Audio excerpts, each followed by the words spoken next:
Os dois maiores grupos de super-heróis das duas maiores editoras de quadrinhos um dia se encontraram. O crossover entre Liga da Justiça e Vingadores foi um dos maiores marcos dos quadrinhos de todos os tempos. Uma história onde as divergências entre as duas equipes editoras não só se conflitaram, mas também se completaram. Hoje a gente traz mais uma história completa, e essa tem tudo para ser uma das mais épicas de todas aqui dentro. Vamos lá!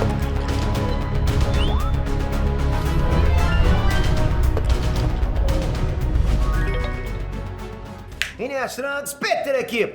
Os crossovers entre a DC Comics e a Marvel tem tudo para voltar a acontecer com as dezenas de manifestações que estão acontecendo aí dos roteiristas, desenhistas, das duas editoras, né? Mas até lá eu acho que a gente tem muito a agregar, mostrando outros crossovers das duas gigantes dos quadrinhos. O encontro da Liga da Justiça com os Vingadores foi uma saga dividida em 4 edições, que não só apresentou uma saga fantástica, como traduziu bem a realidade das duas editoras naquele momento que aconteceu. E é importante que vocês saibam que nessa época a indústria dos quadrinhos estava em crise. E a solução para sair dessa crise foi exatamente isso, as duas editoras se abraçarem e construírem essa história. Bom, a Marvel e a DC já tinham feito crossovers antes, mas sempre como forma de prestar uma homenagem, até fazer uma parceria pura e simples, só isso. Mas elas nunca tinham feito uma saga tão bem elaborada com o objetivo de lidarem juntos com um problema em comum. E ao final do vídeo isso vai ficar bem mais claro para vocês. Mas galera, vídeos de histórias completas dão muito trabalho. Então se inscreve no canal, manda o like, ajuda a gente com esse feedback, com a sua inscrição. Eu tenho certeza que esse vídeo aqui, se você ficar até o final, você vai ser presenteado demais. Obrigado, vamos lá. Para uma melhor compreensão, para não parecer que esse vídeo está picotado, eu vou tirar alguns acontecimentos da ordem que eles apareceram nos quadrinhos para tentar narrar eles em ordem cronológica. Acho que vai ficar melhor para vocês.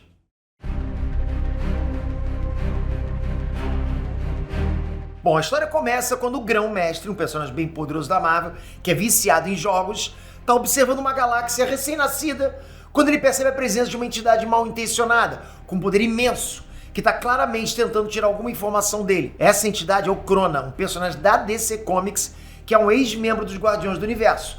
Originalmente, ele era um cientista obcecado por descobrir os segredos da origem do universo. Tão obcecado que numa viagem no tempo, ele acabou enxergando a mão gigante que representava o princípio da criação. Mas ele estava tão obcecado por aquilo que ele pediu para retroceder mais ainda no tempo para ver o que tinha por trás daquela mão. Ele faria de tudo para conseguir essa informação, só que alguma coisa ali deu errado e a nave acabou explodindo, matando toda a tripulação, exceto ele mesmo. Como forma de castigo, o Crona foi condenado a ser lançado sem destino por toda a eternidade. Porque, como ele era imortal, ele não podia ser condenado à morte. Só que durante a viagem dele eterna, ele passou por vários universos. E toda vez que ele tentava retroceder no tempo para descobrir a origem desses universos, ele acabava provocando a destruição total de cada um daqueles universos que ele visitava. Agora ele acabou parando no universo Marvel 616. E ele diz pro Grão-Mestre que vai tentar mais uma vez, sem se importar com as consequências. O Grão-Mestre questiona o Crona perguntando se ele realmente seria capaz de terminar o universo só para atingir o objetivo dele. E o Crona responde que sim, afinal ele já fez isso antes. E agora toda a energia dos universos que ele destruiu pertence a ele, e que o Grão-Mestre não deveria tentar impedir ele não. Só que o Grão-Mestre diz pro Crona que no universo dele existe um ser que vivenciou o Big Bang e que sabe o que tinha antes. O Crona se surpreende e se interessa por aquilo. Obviamente o Grão-Mestre está se referindo a quem?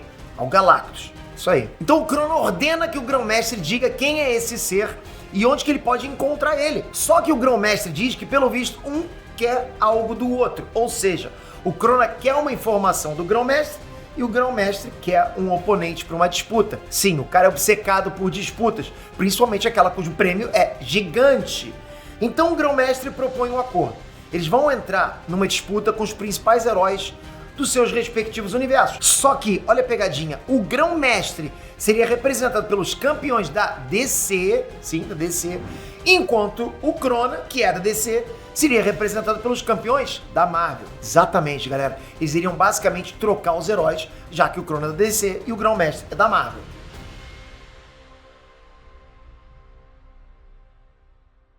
No universo DC, vários vilões da Marvel começam a aparecer do nada na cidade de Metrópolis, começando pelo Terminus, que é um alienígena gigante usando uma armadura que começa a ser confrontado pela Liga da Justiça. O Superman, ele é nocauteado rápido por uma rajada de energia que ele lançou pelo cajado quando ele tenta proteger o exército do ataque. O Batman, então, trama uma estratégia para derrotar o Terminus e manda cada membro da Liga atacar por um canto. E com isso o Terminus é derrotado. Batman consegue.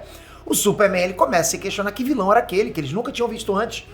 Só que do nada uma voz surge ecoando por todo lugar.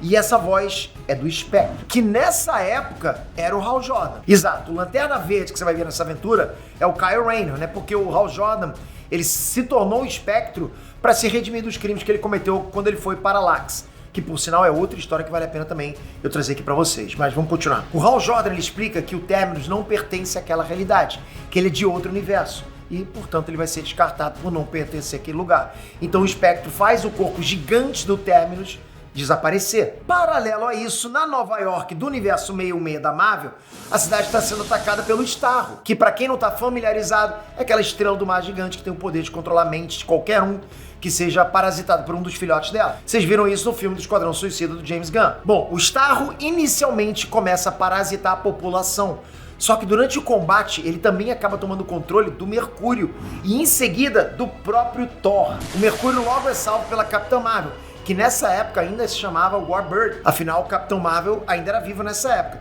E essa informação vai ser muito legal no final dessa história. Vocês já vão saber por quê. Bom, o Mercúrio, ao se conectar mentalmente com o Starro, ele percebeu que a criatura era poderosa demais, que eles não têm como deter aquilo.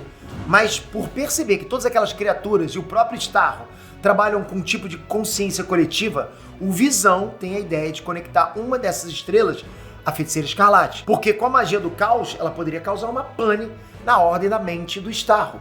O Pietro diz que isso é loucura e que pode acabar matando a Wanda, e que o Visão não deveria arriscar a vida dela, até pelo fato de que eles já se amaram antes. Bom, o Visão dá início ao plano que funciona e faz com que o Starro seja mandado para muito longe da Terra, e acaba causando a morte imediata de todas as estrelas do mar que estavam ali naquele momento, né? Tudo deu certo e a Feiticeira Escarlate fica só levemente tonta, mas quando ela se conectou mentalmente com o Starro, ela percebeu que ele não era daquele mundo, que era de um universo diferente. De repente, o Visão começa a receber um chamado na Mansão dos Vingadores, e esse chamado é do Quasar. O Quasar explica que em diversos cantos do universo, muitas ameaças começaram a aparecer sem aviso prévio. E todas essas são ameaças que eles nunca tinham ouvido falar. O Lobo apareceu no Império Shi'ar e simplesmente arrebentou toda a Guarda Imperial na porrada.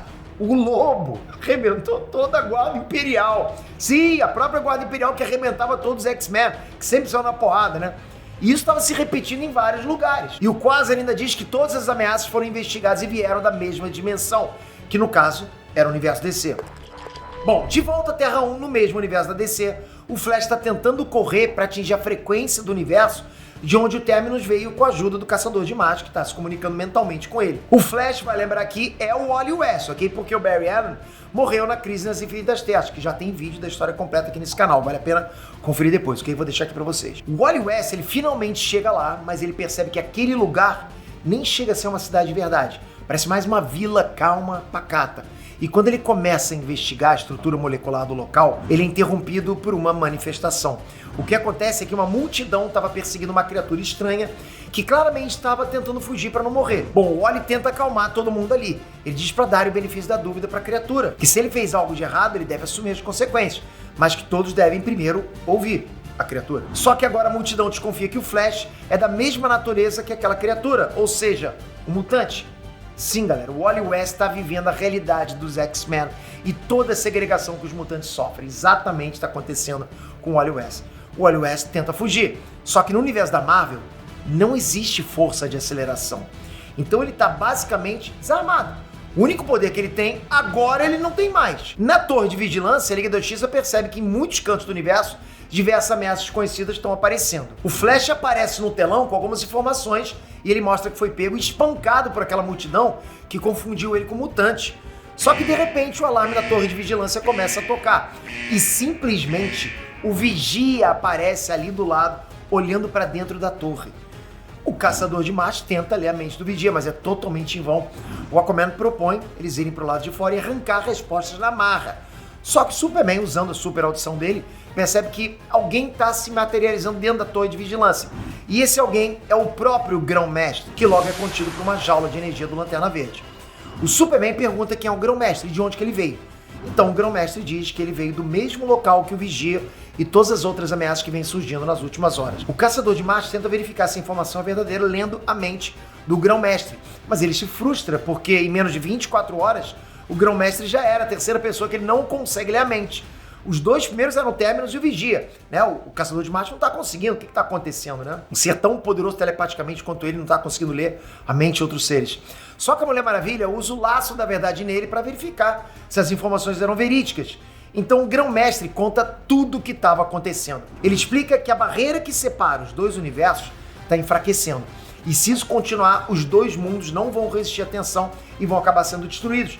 Mas ele diz que existe uma forma de reverter essa situação, que é juntando 12 itens cósmicos. Entre eles estão a bateria esmeralda do Kyle Rayner, o nulificador total, a máscara da Medusa, as joias do infinito, o cubo cósmico, entre outros aí, só para você ter noção do nível de artefatos que eles estão querendo. Bom, o Caçador de Marte pergunta quem e como os artefatos vão ser usados.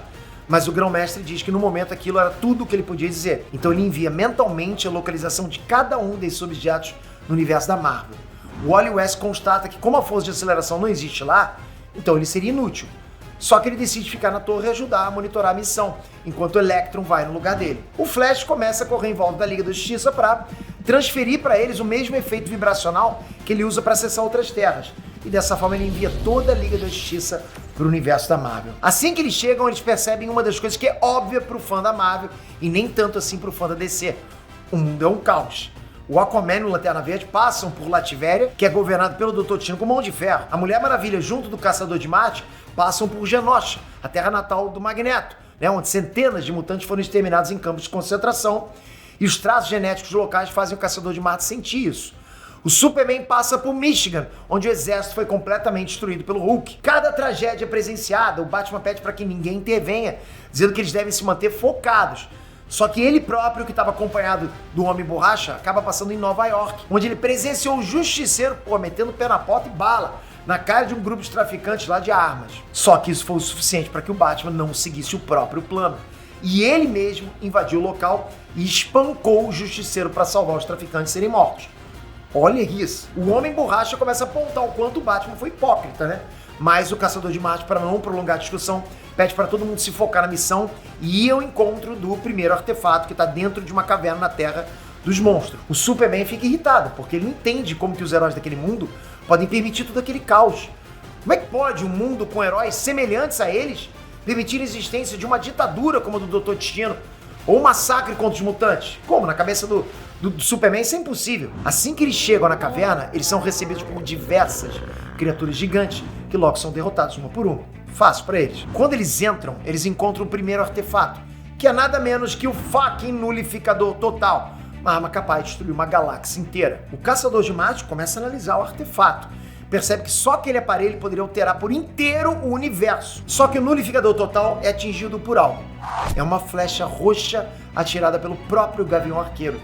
O que aconteceu foi que o Tony Stark rastreou os traços moleculares de todas as ameaças do universo DC que invadiram o universo Marvel 616, e com isso ele pôde identificar a presença da Liga da Justiça ali, naquele local. As duas equipes estão prestes a entrar em combate, só que a Liga da Justiça começa a desaparecer na frente dos Vingadores, mas não sem antes a Mulher Maravilha agarrar a flecha do Gavião Arqueiro e pegar o nulificador total de volta. A Liga da Justiça voltou ao próprio universo e o Superman está inconformado com a bagunça que é o mundo da Marvel. Ele está acostumado com uma realidade onde os heróis mais do que protegem, eles inspiram as pessoas. Isso deixa ele muito irritado, chegando até a questionar a capacidade dos heróis da Marvel.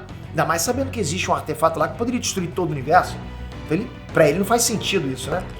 No universo Marvel 616, os Vingadores estão bolando um plano para conseguir o nulificador total de volta. Só que o Visão percebe que alguma coisa está vindo de dentro da caverna, até que todos eles são atingidos por uma energia, e quem se revela para eles é o próprio Metron. O Metron é um novo deus do universo DC que viaja pelo espaço-tempo numa cadeira chamada Mobius, que dá para ele conhecimento ilimitado, onisciência. Então ele é praticamente um deus. O Metron explica que aqueles heróis são a Liga da Justiça e que o nulificador total é só o primeiro item. Então ele mostra os mesmos artefatos que o Grão-Mestre tinha mostrado antes e que eles devem reunir esses artefatos antes da Liga da Justiça ou o próprio universo deles vai desaparecer. Só que tinha um pequeno porém. Nessa confusão, o Electron acabou sendo deixado para trás. Tá lá no universo da Marvel. E ele tá vendo aquilo tudo. O Thor quebra a energia que tá mantendo todos paralisados e ameaça o Metron, ordenando que ele diga onde eles podem encontrar a Liga. O Homem de Ferro pede pro Thor se acalmar. Então o próprio Metron oferece para eles exatamente o que eles precisam, não só para ter acesso ao universo DC, como também terem conhecimento da posição onde estão os artefatos, todos. O Metron oferece uma caixa materna e logo em seguida ele desaparece. Quando o Homem de Ferro entra em contato com a caixa materna, ele logo percebe que é como se ela estivesse viva e eles automaticamente se conectam. Minutos depois, os Vingadores aparecem no universo DC e de cara eles acabam enfrentando alguns vilões, mas logo em seguida eles se deparam com um fato um pouco comum no universo deles. A população cerca todo mundo, mas não para hostilizar eles, mas sim para idolatrar. Muita gente começa a pedir para tirar fotos, ou até para pedir autógrafos. E isso é uma realidade pouco comum na Marvel. Eles veem por um telão que o Superman está sendo homenageado na ONU. A Mulher Maravilha é porta-voz da Organização Mundial da Saúde. O Flash ele tem um museu próprio, né? Isso deixa o Mercúrio até com muita inveja, no caso. Mas o Capitão América vê aquilo tudo como nocivo. Porque os heróis não protegem as pessoas. Eles controlam as pessoas. Eles não se moldam ao mundo em que vivem, mas se moldam o mundo à existência deles. E o Capitão, como ele tem esse histórico de combate ao nazismo, ele sabe como é que a busca pela perfeição pode ser nociva para todas as civilizações. E por isso ele acredita que a Liga da Justiça é uma ameaça, que no fundo eles são ditadores. Vocês percebem que nessa primeira edição da saga, as diferenças entre os heróis das duas editoras são escancaradas, são jogadas sobre a mesa, percebe isso? Na DC os heróis são quase como deuses que estão ali para guiar a humanidade, né? Inspirar as pessoas, enquanto na Marvel os heróis fazem parte da humanidade. Os heróis dividem o combate ao crime com os problemas que eles têm pessoais, né? E eles acreditam que as pessoas devem ser livres para tomarem as próprias decisões, mesmo que essas decisões sejam erradas, para que aprendam com os próprios erros. Só que, enquanto o Capitão América discute com os outros Vingadores sobre isso, a Liga da Justiça aparece ali para interrogar eles. O Gavião Arqueiro chega a sugerir que eles são copiadores do Esquadrão Supremo, o que é bastante irônico, vocês sabem disso, porque o Esquadrão Supremo é exatamente uma homenagem da Marvel à Liga da Justiça. É o Esquadrão Supremo que copia a Liga da Justiça, entende? Bom, as duas equipes entram em discussão e depois de uma troca intensa de insultos, acusações, o Thor fica furioso e atira o martelo no Superman, dando início ao confronto entre a Liga da Justiça e os Vingadores. Longe dali, na sala do Grão-Mestre, o Metron está conversando com o próprio Grão-Mestre. O Metron pergunta para o Grão-Mestre se ele pensou na possibilidade do Crona não seguir as regras do jogo. Afinal, ele poderia simplesmente se voltar contra o Grão-Mestre, mesmo perdendo o jogo, para exigir o que ele veio buscar. Mas o Grão-Mestre revela que o jogo entre as duas equipes foi só a forma que ele encontrou de ganhar tempo. Mas o Electron estava ali, ele tinha se escondido da própria cadeira Mobius. E agora ele tem acesso à sala do Grão-Mestre. Começa o primeiro embate entre as duas equipes. Vira uma verdadeira batalha campal. Só que durante a luta, o Batman e o Capitão América acabam se separando das próprias equipes. E durante uma troca de golpes, os dois acabam percebendo nas ações um do outro que eles não são inimigos de verdade, que certamente existe algo por trás disso tudo. O Capitão América e o Batman, sem avisar as próprias equipes, as equipes deles, acabam decidindo fugir juntos dali para investigar essa situação melhor. Enquanto isso, a Feiticeira Escarlate tenta emitir um encantamento, mas a princípio não consegue, porque a magia do caos da Marvel não existe na DC. Só que por um breve instante ela passa a ter acesso ao poder do caos do universo DC. E ela lança uma magia tão poderosa que derruba todo mundo, incluindo os Vingadores. Depois disso ela percebe que essa magia dá a localização exata dos artefatos que eles estão procurando. E antes que qualquer membro da Liga consiga alcançar ela, ela teletransporta todo mundo para muito longe. Como eles constatam que eles não vão conseguir impedir eles de pegar os artefatos do universo DC por conta desse novo poder da Feiticeira Escarlate, a Liga decide ir para o universo da Marvel. Só que o Caçador de Marte se comunica mentalmente com outros membros secundários da Liga para proteger os artefatos do universo DC. E agora que a corrida de verdade começa. O Wally West corre até a casa do Kyle Rayner para pegar a bateria do Lanterna Verde. Mas chegando lá, ele se depara com o Homem de Ferro, que estava upado graças à caixa materna, e o Gavião Arqueiro. E em seguida eles desaparecem com o encanto da Feiticeira Escarlate. Agora tá um artefato para cada lado. 1 a 1. No universo Marvel, mais precisamente na cidade de Santo Rico, o Superman e o Lanterna Verde são atacados pela Capitã Marvel e pelo Magnum. E depois de uma luta complicada, eles acabam conseguindo o Globo de Ra. 2 a 1 para a Liga. A Mulher Maravilha vai com a Aquaman para Asgard. Lá eles encontram Hércules e a She-Hulk. Quando a Mulher Maravilha ouve o nome Hércules, ela já fica muito enfurecida, porque na mitologia grega, o Hércules violou a rainha Hipólita, ou seja, a mãe da Mulher Maravilha. Violou, pra quem não sabe, é só uma forma bonitinha de dizer que ele violentou ela sexualmente. Então começa a briga entre eles, enquanto o Aquaman luta com a Mulher Hulk. Mas quando ele percebe a desvantagem em força, o Aquaman lembra que o objetivo não é vencer a luta, mas sim se apoderar do artefato. Então o que ele faz? Ele foge da Mulher Hulk, mergulha no lago e lá ele encontra o artefato. 3-1 para a Liga. Mercúrio e Feiticeiro Escarlate vão para o Museu do Flash em Central City. E lá, o Mercúrio descobre que os velocistas da DC têm seus próprios poderes por conta da Speed Force, quando eles são confrontados pela Canário Negro, pelo Gavião Negro e pelo Besouro Azul. Mas a Feiticeira Escarlate sozinha dá conta do recado, porque a magia dos Lords do Caos estão deixando ela mais fria e mais violenta. 3-2. Enquanto isso, o Batman e o Capitão América vão para a Batcaverna investigar o que está acontecendo. E nesse tempo o Batman conta tudo o que ele sabe sobre o Metron, enquanto o Capitão América conta tudo o que ele sabe sobre o Grão-Mestre. E os dois chegam à mesma conclusão: eles não podem interromper esse jogo. O Capitão América aciona um botão no cinto dele que abre um portal interdimensional. E por ele aparece o Coisa pilotando uma moto que possui a capacidade de viajar no tempo e espaço, projetada pelo Reed Richards. A disputa continua. Em Happy Harbor, o Nuclear, junto com o Tornado Vermelho, consegue enganar o Thor e o Visão e pegam mais um artefato. 4-2. Em Wakanda, o Pantera Negra age mais rápido que o Caçador de Marte e o Homem Borracha, enquanto ele se envolve numa luta lá com o Homem-Formiga e a Vespa. E o T'Challa acaba se apoderando da máscara da Medusa. 4-3. Em Smallville, o Gavião Arqueiro e o Homem de Ferro derrotam o Arqueiro Verde e o Capitão Átomo. E dessa forma eles pegam mais um artefato, empatando o jogo. 4-4. Na Ilha Paraíso, mais uma vez o Mercúrio e a Feiticeira Escarlate tentam se apoderar de um artefato, dessa vez acompanhados do Visão. O Mercúrio pega o artefato, mas começa a fugir pela água. Só que ele é interceptado pelo Flash, que simplesmente, galera, humilha ele, correndo pela água. Só que de costas. O Flash basicamente faz o Mercúrio tomar um caldo e ele próprio pega mais um artefato. Mais uma vez a Liga da Justiça toma a dianteira. 5-4. Galera, essa aí foi esculacha, hein? Flash contra o Mercúrio. Bom, na área azul da Lua, a Mulher Maravilha e o Kyle Rayner se confrontam com o Quasar, mas acabam perdendo o artefato para ele. 5-5. Mas enquanto essa gincana de caça ao tesouro tá acontecendo, o Capitão América e o Batman acabam tendo acesso ao covil do Grão-Mestre. O Batman fica surpreso no quanto ele é obcecado por jogos, mas lá eles acabam encontrando o Electron, que vai lembrar, tinha se escondido na cadeira do Metron. O Electron liga o monitor e mostra para os dois o acordo que o Crona tinha feito com o Grão-Mestre. E eles percebem que se querem que tudo volte ao que era antes, a Liga da Justiça deveria vencer o jogo. Afinal, quem estaria representando o Crona eram os Vingadores. De repente, tanto a Liga quanto os Vingadores acabam indo parar em Apocalipse. E isso basicamente gela todo mundo, simplesmente porque as joias do infinito acabam indo parar nas mãos do próprio Darkseid.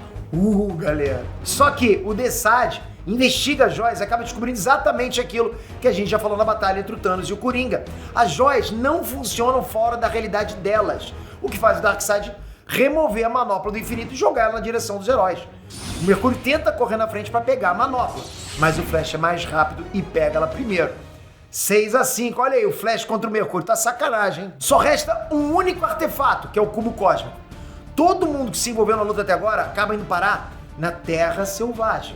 Sim, Kazar. O Cubo Cósmico aparece em cima de todo mundo.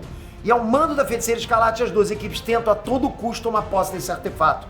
O Homem-Formiga enfrenta o Capitão Átomo. Visão enfrenta o Caçador de Marte. Mulher Maravilha enfrenta o Magno. Feiticeira Escarlate encara a Zatanna. O Thor enfrenta o Superman. Enfim, aquilo ali vira uma verdadeira arena. Eventualmente, alguns trocam de adversários no meio da luta, mas uma batalha intensa está sendo travada. Superman e Thor, presta atenção. Essa que é o foco, Superman e Thor. Deuses ali. Como é que eu fio, galera? O Superman e o Thor, enquanto eles lutam, começam a trocar lições de moral. O Thor diz que a medida de um homem não é o seu poder, mas o que ele faz com ele. E o Superman responde que o Thor, pelo visto, não faz muito com o seu poder, porque se fizesse, o mundo dele não seria o inferno que é, e que ao contrário do Deus Trovão, eles dão sim valor à vida. O Superman atira uma visão de calor no Thor, e o Thor então avança sobre o Superman, concentra todo o poder dele no martelo, no Mjolnir. Mas numa das cenas mais icônicas, o Superman para o golpe do martelo do Deus Trovão com a mão. Porra, galera. E em seguida ele manda todo aquele poder de volta pro Thor, nocauteando o Thor. Porra, não tem como não ficar louco aqui falando isso pra vocês. Aí quando os Vingadores percebem o que aconteceu, todos eles se voltam contra o Superman e atacam o Superman todos de uma vez só. O Aquaman separa todo mundo, tomando o controle de um monstro marinho. E depois disso a batalha campal volta a acontecer. Mas agora os dois times estavam desfalcados dos seus heróis mais poderosos. Olha agora, galera, o Flash acaba pegando o Cubo Cósmico, mas logo ele é roubado pelo Mercúrio. Afinal, no universo Marvel não tem força de aceleração. Só que o Mercúrio acaba sendo pego de surpresa pelo escudo do Capitão América que atinge o cubo cósmico e lança ele na direção do Batman. O Gavião Arqueiro ameaça tirar uma flecha, mas o Capitão América ordena que ele pare e que deixe que o jogo termine assim. 7-5 para a Liga da Justiça. O Grão-Mestre e o Krona aparecem e todos os 12 artefatos voam até eles. O Grão-Mestre diz que venceu o jogo nas regras que foram propostas, então o Krona deve ir embora e não mais ameaçar nenhum dos dois universos. Só que o Krona não admite a derrota e ataca o Grão-Mestre com uma rajada de energia da própria mão. Enquanto isso, a Liga e os Vingadores partem para impedir o Krona. Aí em seguida o Krona lança uma energia com os olhos dentro dos olhos do Grão-Mestre, tentando tirar dele a informação que ele busca. E na mente do Grão-Mestre, ele descobre que o ser que ele procura é o Galactus. E em seguida ele materializa o Galactus na frente dele. Que quando vê aquilo, ele pergunta que ultraje era aquele. Quem foi o ser insignificante que teletransportou ele pra lá? Olha quem foi que o Krona convocou. O Krona ordena que o Devorador de Mundos conte pra ele todos os segredos que ele tem. Mas o Galactus diz que não negocia com o louco.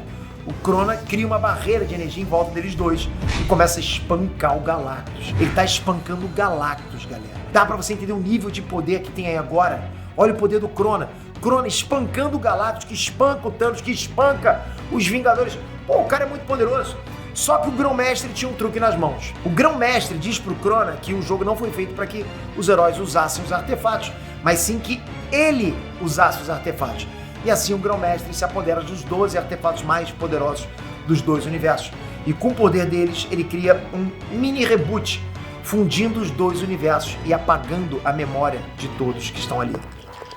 Galera, essa foi a primeira parte do encontro entre as duas maiores equipes da Marvel e da DC Comics.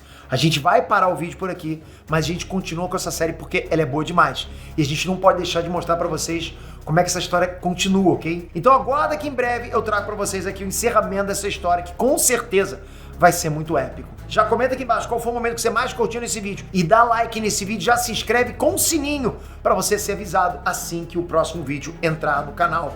Obrigado por esse vídeo, galera. Até a próxima. Fui!